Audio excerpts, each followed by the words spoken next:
नमस्ते बच्चों। नया दिन, नई सुबह और नई कहानी धीरज की वाणी के साथ आपके लिए तैयार है। कहानी शुरू करने से पहले एक बात करना चाहूंगा, जहां हम यहाँ पर एक दूसरे को मारने काटने में लगे हुए हैं, वहां पर ये कहानी त्याग और समर्पण की भावना बताती है। कैसे एक भाई और बहन के बीच में त्याग और समर्पण आता है और किस तरह दोनों एक मिसाल कायम करते हैं दुनिया के लिए, वो उस पर आधारित ये कहानी है। तो एक बार बात है, एक शहर में एक लड़की रहती थी जो किसी बीमारी से ग्रस्त थी। कोई जेनेटिक बीमारी थी जिसके कारण से उसके ब्लड के अंदर इन्फेक्शन बढ़ रहा था और वो इन्फेक्शन उसकी जान ले सकती थी। किसी तरीके से सारे डॉक्टरों को दिखाने के बाद एक तरीका पता चला कि इसके जो छोटा भाई है उसका ब्लड इसमें ट्रांसफ्यूज कर दिया जाए। ब्लड के ट्रांसफ्यूजन से इसकी जान बच सकती है, क्योंकि उस भाई के अंदर उस बीमारी के खिलाफ एंटीबॉडीज मैजिकली कह दो, मिरेकली कह दो, डेवलप हो चुकी थी और वो भाई लड़कर ठीक हो चुका है। पर वो अंदर ही अंदर उसकी बॉडी ने एंटीबॉडीज डेवलप करी थी और वो लड़कर ठीक हो गया। लेकिन ये बहन के अंदर वो डेवलप नहीं हुई थी। तो जब डॉक्टरों से डिस्कस किया गया तो डॉक्टरों ने बताया कि एक ही तरीका बचता है कि इसके 5 साल के छोटे भाई का ब्लड ट्रांसफ्यूज कर दिया जाए। छोटा बच्चा था, उससे बात की गई तो वो तो छोटा बच्चा सुई के नाम से डरता है। वहां पर उसको पूरे की पूरी थेरेपी से, प्रोसेस से गुजरना था।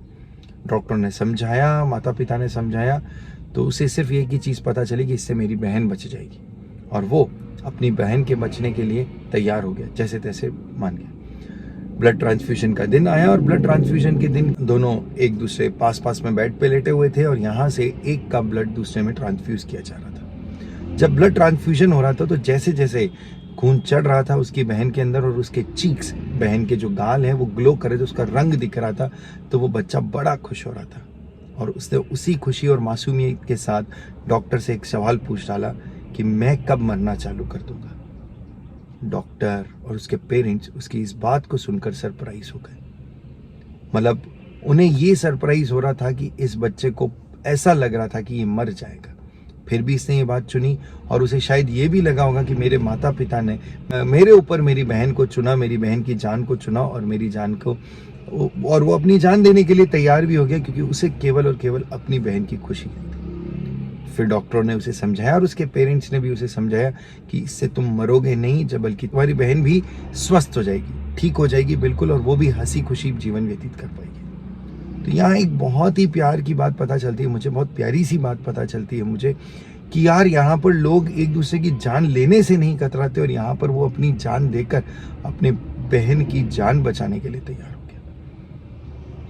मन में कोई डर नहीं था उसको मरने का, बस अपनी बहन के साथ जीना था उसे, और इसी चक्कर में, इसीलिए उसने ये सब किया। तो मेरे भाइयों, मेरे दोस्तों, मेरे फ्रेंड्स, कुछ नहीं रखा है इन लड़ाइयों में। एक दूसरे के लिए समर्पण दिखाओ।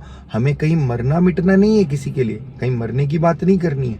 हमें तो केवल प्यार फैलाते रहना है, लोगों की दुश्मन नहीं बनना है, दोस्त बन के रहना। तो जब भी कभी आपको मौका मिले किसी के लिए कुछ समर्पित करने का, कुछ आपको सेक्रीफाइस करने का, तो जरूर करें।